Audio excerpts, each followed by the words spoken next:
ನಮಸ್ಕಾರ. ನಾನು ಡಾಕ್ಟರ್ ಮೃತ್ಯುಂಜಯ ಸ್ವಾಮಿ, ಶತಯ್ಯ ಅವರದ ಸಂಸ್ಥಾಪಕ. ಇವತ್ತಿನ ಕಾರ್ಯಕ್ರಮ ಬಂದುಬಿಟ್ಟು ಮಧುಮೇಹಕ್ಕೆ ಮದ್ದುಂಟು. ತುಂಬ ಜನ ತಾವು ನೋಡಿರ್ತೀರ, ಒಂದು ಸರಿ ಸಕ್ಕರೆ ಕಾಯಿಲೆ ಅಥವಾ ಡಯಾಬಿಟೀಸ್ ಬಂತು ಅಂತಂದರೆ ಇನ್ನು ಮುಗೀತು, ನಾನು ಲೈಫ್ ಲಾಂಗ್ ಔಷಧಿ ತೊಗೊಂಡ್ಬಿಟ್ಟು ಈ ಡಯಾಬಿಟೀಸ್ ಜೊತೆಗೇ ಸತ್ತೋಗಬೇಕು ಅಂತ ಒಂದು ತಲೆಯಲ್ಲಿ ಬಂದುಬಿಟ್ಟಿರುತ್ತೆ. ಆಮೇಲೆ ತುಂಬ ಜನಕ್ಕೆ ಏನಿದೆ ಅಂತಂದರೆ ಯಾವ ಡಯಾಬಿಟೀಸು ಕ್ಯೂರೇಬಲ್ ಇದೆ, ಯಾವ ಡಯಾಬಿಟೀಸು ಕ್ಯೂರೇಬಲ್ ಇಲ್ಲ ಅನ್ನೋದು ಕೂಡ ಎಷ್ಟೊಂದು ಜನಕ್ಕೆ ಗೊತ್ತಿಲ್ಲ. ಆಮೇಲೆ ತುಂಬ ಸರಿ ನೋಡಿದ್ದೀರ ತಾವು, ಎಷ್ಟೊಂದು ಜನ ಡಾಕ್ಟ್ರುಗಳು ನೀವು ಏನು ತಿನ್ನಬೇಕು ಏನು ತಿನ್ನಬಾರ್ದು ಅಂತ ಕೂಡ ಎಷ್ಟೊಂದು ಸರಿ ತಮ್ಮನ್ನು ಅಡ್ವೈಸ್ ಮಾಡಿರೋದಿಲ್ಲ. ಯಾಕಂದರೆ ಮೇನ್ ಆಗಿರೋದು ಡಯಾಬಿಟೀಸಲ್ಲಿ ಆ್ಯಕ್ಚುಲಿ ಇದರಲ್ಲಿ ಇರೋದು ಟೈಪ್ 1 ಡಯಾಬಿಟೀಸು, ಟೈಪ್ 2 ಡಯಾಬಿಟೀಸು, ಎರಡು ಥರ ಡಯಾಬಿಟೀಸ್ ಇದೆ. ಅದರಲ್ಲಿ ಟೈಪ್ 1 ಮಾತ್ರ ಇನ್ಸುಲಿನ್ ಡಿಪೆಂಡೆಂಟ್ ಅಂತ ಹೇಳ್ತೀವಿ, type 2 non insulin dependent. Major ಆಗಿರೋದು ಇವೆರಡು. ಅದರಲ್ಲೂ ಟೈಪ್ 1 ಒಂದ್ಸರಿ ಬಂತು ಅಂತಂದರೆ insulin dependent, it's very difficult to cure, it's incurable ಅಂತಲೇ ಹೇಳ್ತೀವಿ ನಾವು.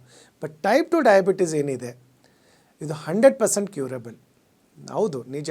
ಯಾಕಂದ್ರೆ ನಾನು ಇಷ್ಟು ಕಾನ್ಫಿಡೆಂಟಾಗಿ ಹೇಳ್ತಾ ಇದ್ದೀನಿ ನಿಮಗೆ ಅಂದರೆ, ತಾವು ಇತ್ತೀಚಿನ ದಿನಗಳಲ್ಲಿ WHO ಅಂತ ಏನಿದೆ, ವಿಶ್ವ ಆರೋಗ್ಯ ಸಂಸ್ಥೆ, ಅದ್ರ ವೆಬ್ಸೈಟಲ್ಲೂ ಹೋಗಿ ತಾವು ನೋಡಿದರೆ ಟೈಪ್ 2 ಡಯಾಬಿಟೀಸ್ ಇಸ್ ರಿವರ್ಸಿಬಲ್ ಅಂತಲೇ ಹೇಳಿದ್ದಾರೆ. ಹಾಗಾಗಿ ತಾವು ನೋಡ್ತಾ ಇರ್ಬೋದು, ತುಂಬಾ ಸೋಷಿಯಲ್ ಮೀಡಿಯಾನಲ್ಲಿ ಇತ್ತೀಚೆಗೆ ಡಯಾಬಿಟೀಸ್ ರಿವರ್ಸಲ್ ಪ್ರೋಗ್ರಾಮ್ಸು ತುಂಬ ಜಾಸ್ತಿ ಬರ್ತಾ ಇದೆ.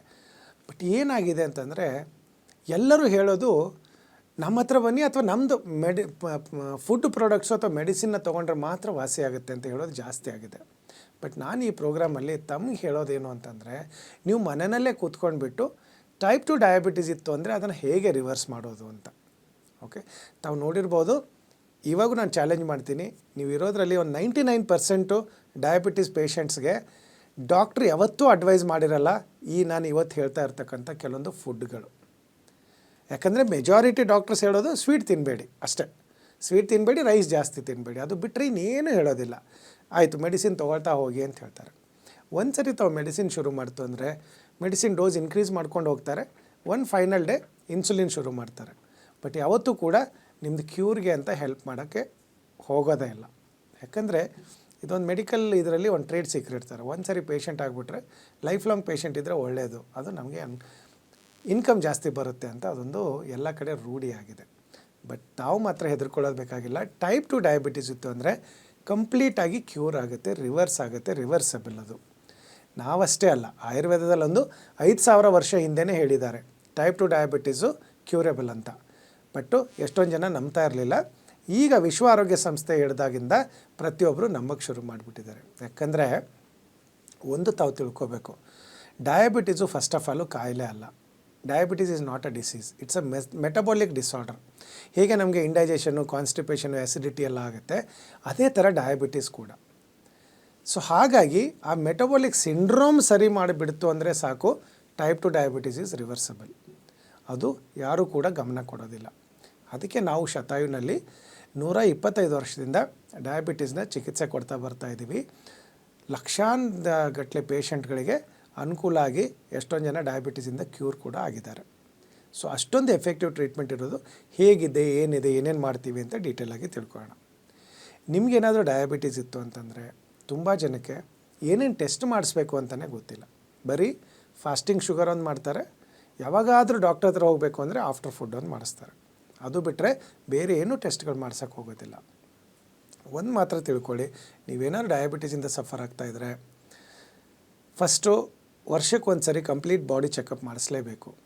ಕಿಡ್ನಿ ಪ್ರೊಫೈಲ್ ಇರ್ಬೋದು, ಹಾರ್ಟ್ ಪ್ರೊಫೈಲ್ ಇರ್ಬೋದು, liver profile, cholesterol profile, lipid profile ಇರ್ಬೋದು, ಕಿಡ್ನಿದಿರ್ಬೋದು, ಪ್ರತಿಯೊಂದು ಕೂಡ ವರ್ಷಕ್ಕೆ ಒಂದು ಸರಿ ಮಾಡಿಸ್ಲೇಬೇಕು. ಜೊತೆಗೆ 3 ಮಂತ್ಸ್ಗೆ ಒಂದು ಸರಿ, 3 ತಿಂಗಳಿಗೆ ಒಂದು ಸರಿ ಮರಿದೇನೆ HbA1c ಟೆಸ್ಟ್ನ ಮಾಡಿಸ್ಬೇಕು. ಅದರಲ್ಲಿ ಏನಾಗುತ್ತೆ ಅಂದರೆ ನಿಮ್ಮ ಶುಗರ್ ಕಂಟ್ರೋಲ್ ಇದೆಯಾ, ಔಟ್ ಆಫ್ ಕಂಟ್ರೋಲ್ ಹೋಗಿದೆಯಾ ಗೊತ್ತಾಗುತ್ತೆ. ತಾವೆಲ್ಲ ಏನು ಅಂದ್ಕೊಂಡಿದ್ದೀರಾ, ಮೆಡಿಸಿನ್ ನುಂಗ್ತಾ ಇದ್ದೀನಿ ಹೇಗೂ, ಯಾವಾಗೋ ಒಂದು ಸರಿ ಫಾಸ್ಟಿಂಗ್ ಶುಗರ್ ಮಾಡಿದಾಗೆ ನಾರ್ಮಲ್ ಆಗಿದೆ, ನಂದೆಲ್ಲ ಕಂಟ್ರೋಲಲ್ಲಿದೆ ಅಂತ. ಬಟ್ ನೀವು HbA1c ಮಾಡಿದಾಗೆ ಕರೆಕ್ಟಾಗಿ ಗೊತ್ತಾಗುತ್ತೆ.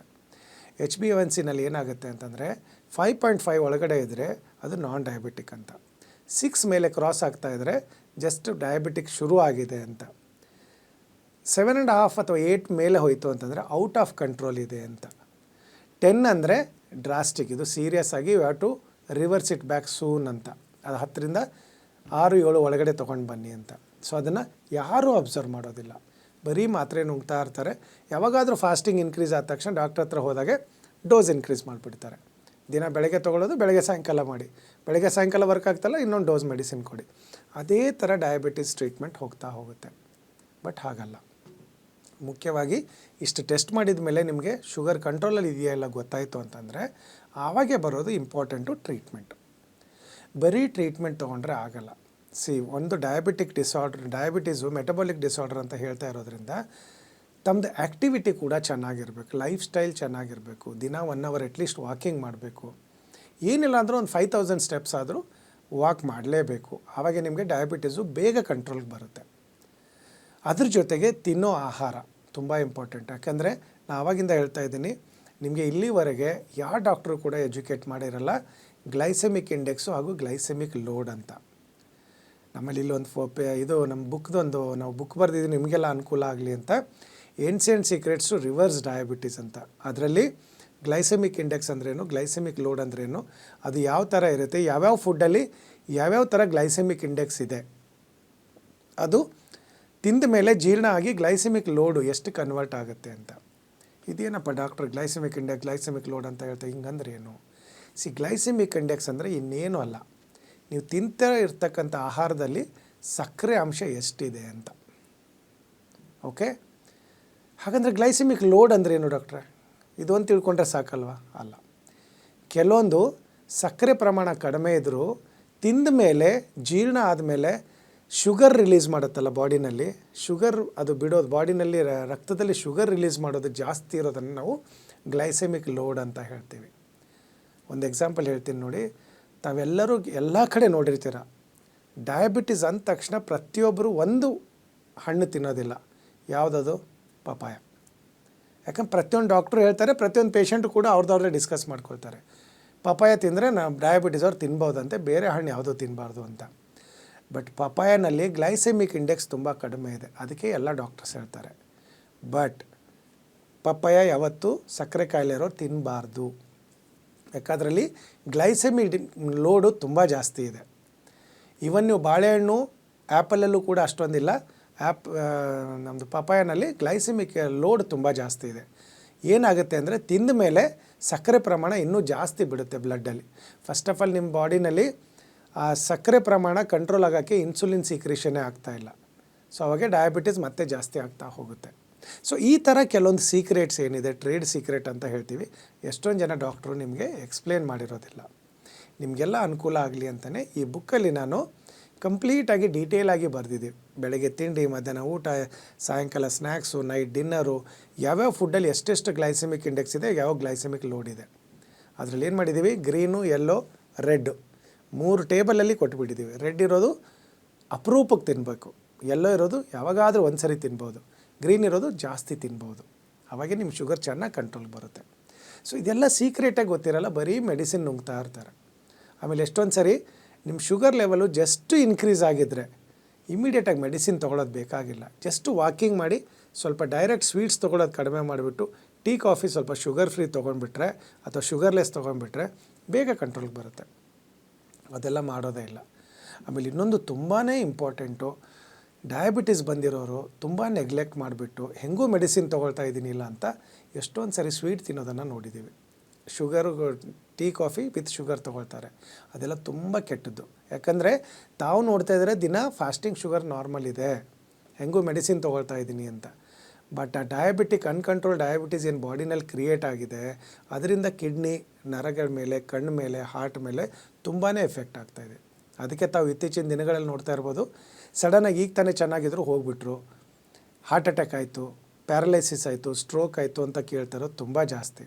ಸೊ ಹಾಗಾಗಿ ಶುಗರ್ ಬಂದಿದ್ದರೆ ಮಾತ್ರ ಅನ್ನೆಸರಿಯಾಗಿ ಕಂಡಿದ್ದೆ ತೊಗೊಳ್ಳೋದು. ಆಮೇಲೆ ಈಗೇನಾಗಿದೆ, ಆನ್ಲೈನಲ್ಲಿ ತುಂಬಾ ಜನ ಡಾಕ್ಟ್ರ್ ಅಂತ ಪೋರ್ಟ್ರೇ ಮಾಡ್ತಾ ಇದ್ದಾರೆ. ಅವ್ರು ಡಾಕ್ಟ್ರಸ್ಸೇ ಅಲ್ಲ, ಸುಮ್ಮನೆ ಎಲ್ಲೋ ಏನೋ ನೋಡಿರ್ತಾರೆ, ಅದೇ ಒಂದು ಪ್ರೋಗ್ರಾಮ್ ಮಾಡಿ ವ್ಯೂವರ್ಶಿಪ್ ಹೆಚ್ಚಿಗೆ ಮಾಡೋಕ್ಕೆ, ಲೈಕ್ ಹೆಚ್ಚಿಗೆ ಮಾಡ್ಕೊಳ್ಳೋಕ್ಕೆ ಏನೇನೋ ಸುಳ್ಳು ಬೊಗಳ್ತಾ ಇದ್ದಾರೆ. ಅಂಥದ್ದೆಲ್ಲಕ್ಕೆ ಕಿವಿ ಕೊಡಬೇಡಿ. ಕರೆಕ್ಟಾಗಿರೋ ಡಾಕ್ಟ್ರ್ ಹತ್ರ ಹೋಗಿ ಸರಿಯಾಗಿ ಟೆಸ್ಟ್ ಮಾಡಿಸಿ ಚೆನ್ನಾಗಿ ಕಂಟ್ರೋಲಲ್ಲಿ ಇಟ್ಕೊಳ್ಳಿ. ಈ ಥರ ಎಲ್ಲ ಫಾಲೋ ಮಾಡಿದರೆ ನಿಮಗೆ ನಿಮ್ಮ ಶುಗರ್ ನಿಮಗೆ ಕಂಟ್ರೋಲಲ್ಲಿ ಬರುತ್ತೆ. ಯಾರಾದರೂ ಹೇಳಿದ್ದಾರೆ ಆನ್ಲೈನಲ್ಲಿ ಅಂದರೆ ಅದು ಮಾಡಿದಾಗೆ ಕಂಟ್ರೋಲ್ಗೆ ಬಂತು ಅಂದರೆ ಯು ಹ್ಯಾವ್ ಟು ಫಾಲೋ. ಇಲ್ಲ ಅಂದರೆ ಅಂಥದ್ರಲ್ಲೆಲ್ಲ ಅರ್ಥ ಇಲ್ಲ. ಸೊ ಆದಷ್ಟು ನ್ಯಾಚುರಲ್ ಪ್ರೊಸೆಸ್ನ ಫಾಲೋ ಮಾಡಿ. ಜೊತೆಗೆ ನಾವು ಶತಾಯುನಲ್ಲಿ ಏನು ಮಾಡ್ತೀವಿ ಅಂದರೆ ಒಂದು ಡಯಾಬಿಟಿಸ್ ಡಿಟಾಕ್ಸ್ ಅಂತ ಮಾಡ್ತೀವಿ ಫಸ್ಟು. ಆ ಡಿಟಾಕ್ಸ್ ಆದಮೇಲೆ ನಿಮ್ದು ಏನಾದರೂ ಒಬೇಸಿಟಿ ಇಂಡ್ಯೂಸ್ ಡಯಾಬಿಟೀಸ್ ಇತ್ತು ಅಂದರೆ ಸ್ವಲ್ಪ ತೂಕ ಇಳಿಸೋಕ್ಕೆ ಹೆಲ್ಪ್ ಮಾಡ್ತೀವಿ. ಇಲ್ಲ ಡಯಟ್ ಇಂಡ್ಯೂಸ್ಡು ಏನಾದರೂ ಒಬೇಸಿಟಿ ಇತ್ತು, ಲೈಫ್ ಸ್ಟೈಲ್ ಇಂಡ್ಯೂಸ್ಡ್ ಒಬೇಸಿಟಿ ಇದ್ದರೆ ನಿಮಗೆ ಕೌನ್ಸಿಲಿಂಗ್ ಇರುತ್ತೆ, ಪ್ಲಸ್ ಕೆಲವೊಂದು ಮೆಡಿಸಿನ್ ಇರುತ್ತೆ. ತುಂಬ ಜನ ಏನು ಅಂದ್ಕೊಳ್ತಾರೆ, ಆಯುರ್ವೇದಿಕ್ಕಿಗೆ ತೊಗೊಳಕ್ಕೆ ಹೋದ ತಕ್ಷಣ ಅದರ ಸೈಡ್ ಎಫೆಕ್ಟ್ಸ್ ಇರುತ್ತೆ, ಅದರಲ್ಲಿ ಇದು ಮೆಟಲ್ಸ್ ಇರುತ್ತೆ, ಲಿವರ್ ಟಾಕ್ಸಿಸಿಟಿ, ಅದೆಲ್ಲ ಶುದ್ಧ ಸುಳ್ಳು. ಇತ್ತೀಚೆಗೆ ಏನಾಗಿದೆ, ಕೆಲವೊಂದು ಮೆಡಿಕಲ್ ಸೈನ್ಸ್ಗೆ ಅದೊಂಥರ ಥ್ರೆಡ್ ಥರ ಆಗಿದೆ. ಯಾಕೆ ಅವರು ಲೈಫ್ ಲಾಂಗ್ ನಿಮ್ಮನ್ನು ಪೇಷಂಟಾಗೇ ಇಡಬೇಕು ಅಂತ. ಆಯುರ್ವೇದ ಹೇಗೆ ಅಂದರೆ ನಿಮಗೆ ಇರೋ ಕಾಯಿಲೆಗಳು ಕ್ಯೂರ್ ಆಗಬೇಕು ಅಂತ. ಇದೇ ಒಂದು ಯಾವಾಗೂ ಕಾನ್ಫ್ಲಿಕ್ಟ್ ಆಫ್ ಇಂಟ್ರೆಸ್ಟ್ ನಡೀತಾ ಇರುತ್ತೆ. ಸೊ ಹಾಗಾಗಿ ಹೆದರ್ಕೊಳ್ಳೋಂಥದ್ದು ಏನೂ ಇಲ್ಲ, ಯಾವುದೇ ಥರದ ಅಡ್ಡ ಪರಿಣಾಮಗಳಿಲ್ಲ, ಸ್ಟ್ರೇಟಾಗಿ ಟ್ರೀಟ್ಮೆಂಟ್ ಇದೆ. ಒಂದು ಡಿಟಾಕ್ಸ್ ಮಾಡ್ಕೋಬೇಕು, ಆಮೇಲೆ ಸಿಂಪಲ್ ಮೆಡಿಸಿನ್ ಇರುತ್ತೆ. ನೀವು ತೊಗೊಳ್ತಾ ಇರೋ ಮೆಡಿಸಿನ್ ಜೊತೆಗೇ ನಾವು ಮೆಡಿಸಿನ್ ಕೊಡ್ತೀವಿ. ಯಾವಾಗ ನಿಮ್ಮ ಶುಗರ್ ಕಡಿಮೆ ಆಗ್ತಾ ಬರುತ್ತೆ, ನೀವು ತೊಗೊಳ್ತಾ ಇರೋ ರೆಗ್ಯುಲರ್ ಮೆಡಿಸಿನ್ ಕಡಿಮೆ ಮಾಡ್ತಾ ಬಂದು ನಮ್ಮ ಮೆಡಿಸಿನ್ ಹಾಗೇ ಇಡ್ತೀವಿ. ಯಾವಾಗ ನಿಮ್ದು ಕಡಿಮೆ ಆಗ್ತಾ ಬಂತು ಆವಾಗ ನಾವು ನಮ್ಮ ಮೆಡಿಸಿನ್ ಕೂಡ ಸ್ಟಾಪ್ ಮಾಡ್ತೀವಿ. ಸೊ ಈ ಥರ ಒಂದು ಎಫೆಕ್ಟಿವ್ ಟ್ರೀಟ್ಮೆಂಟ್ ಇರೋದರಿಂದ ಬೈ ಚಾನ್ಸ್ ನಿಮಗೆ ಇಲ್ಲ ನಾವು ಇಲ್ಲಿಲ್ಲ ಡಾಕ್ಟ್ರೆ, ನಾವು ತರಿಸ್ಕೊಳ್ಳೋಕ್ಕಾಗಲ್ಲ, ನಾವು ಅಲ್ಲೇ ಬಂದು ಟ್ರೀಟ್ಮೆಂಟ್ ತೊಗೊಳ್ತೀವಿ, ಉಳ್ಕೊಂಡು ತೊಗೊಳ್ಬೋದಾ ಅಂತಂದರೆ ತುಂಬ ಬ್ಯೂಟಿಫುಲ್ ಆಗಿರೋದು ಶತಾಯು ರಿಟ್ರೀಟ್ ಅಂತ ಬೆಂಗಳೂರು ಇಂಟರ್ನ್ಯಾಷನಲ್ ಏರ್ಪೋರ್ಟ್ ಪಕ್ಕದಲ್ಲಿದೆ. ಅಲ್ಲಿ ಆಯುರ್ವೇದ, ಯೋಗ, ನ್ಯಾಚುರೋಪತಿ ಎಲ್ಲ ಟ್ರೀಟ್ಮೆಂಟು ಸೇರಿಸಿ ಕೊಡ್ತೀವಿ. ಉಳ್ಕೊಂಡು ಟ್ರೀಟ್ಮೆಂಟ್ ತೊಗೋಬೋದು. ಡಯಾಬಿಟೀಸ್ ಇತ್ತು ಅಂದರೆ ಎಲ್ಲ ಹೆಲ್ತ್ ಇನ್ಶೂರೆನ್ಸ್ ಕವರೇಜ್ ಕೂಡ ಇದೆ. ನಿಮ್ದು ಹೆಲ್ತ್ ಇನ್ಶೂರೆನ್ಸ್ ಇದ್ದರೆ ಸಾಕು, ನಿಮಗೆ ಟ್ರೀಟ್ಮೆಂಟು ಫ್ರೀ ಆಗುತ್ತೆ. ಇಲ್ಲ ನಮಗೆ ಅಲ್ಲಿವರೆಗೆ ಬಂದು ಉಳ್ಕೊಳ್ಳೋಕ್ಕೂ ಆಗಲ್ಲ ಅಂತಂದರೆ ಕೆಳಗಡೆ ಬರ್ತಾ ಇರ್ತಕ್ಕಂಥ ನಂಬರ್ಗೆ ನೀವು ರಿಪೋರ್ಟ್ಸ್ ಕಳಿಸ್ತು ಅಂದರೆ ನಮ್ಮ ಡಾಕ್ಟ್ರು ಆನ್ಲೈನ್ ಕನ್ಸಲ್ಟೇಷನ್ ಮಾಡಿ ಮೆಡಿಸಿನ್ನ ನಿಮ್ಮ ಮನೆಗೆ ಕಳಿಸ್ತಾರೆ. ತೊಗೊಂಡ್ಬಿಟ್ಟು ತಾವು ತಮ್ಮ ಡಯಾಬಿಟೀಸ್ನ ಕ್ಯೂರ್ ಮಾಡ್ಕೋಬೋದು. ಇಲ್ಲ ಬೆಂಗಳೂರಲ್ಲೇ ಇದ್ದೀವಿ ಅಥವಾ ಬೆಂಗಳೂರಲ್ಲಿ ರಿಲೇಟಿವ್ಸ್ ಇದ್ದಾರೆ ಅಂದರೆ ಬೆಂಗಳೂರಲ್ಲಿ 16 ಕಡೆ ಎಲ್ಲ ಮೂಲೆಯಲ್ಲೂ ಆಯುರ್ವೇದಿಕ್ ನಮ್ಮದು ಶತಾಯು ಕ್ಲಿನಿಕ್ ಇದೆ. ಅಲ್ಲಿ ಬಂದುಬಿಟ್ಟು ತಾವು ಟ್ರೀಟ್ಮೆಂಟ್ ತೊಗೊಂಡು ಅಂದರೆ ಸಂಪೂರ್ಣವಾಗಿ ಗುಣವಾಗುತ್ತೆ. Thank you.